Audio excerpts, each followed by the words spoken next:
Here we go.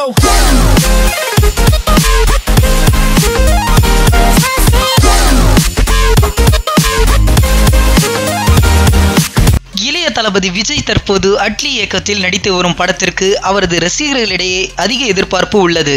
படத்தின் first look poster Vijay பிறந்தநாள் அன்று வெளியாகும் என கூறப்படுகிறது. படம் தீபாவளிக்கு வெளியாகும் என ஏற்கனவே அறிவிக்கப்பட்டுள்ளது.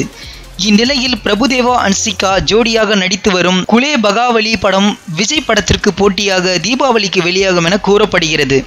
அதிகாரப்பூர்வ அறிவிப்பு விரைவில் வரும் என எதிர்பார்க்கப்படுகிறது. இந்த வீடியோ பிடிச்சிருந்தா லைக் பண்ணுங்க. விஜய் பிரபுதேவா பத்தின கருத்துக்களை கமெண்ட்ல போஸ்ட் பண்ணுங்க. மேலும் இது போன்ற பல சுவாரஸ்யமான தகவல்களை உடனுக்குடன் அறிந்து கொள்ள சினிமா நியூஸ் அப்டேட்ஸை மறக்காம சப்ஸ்கிரைப் பண்ணுங்க.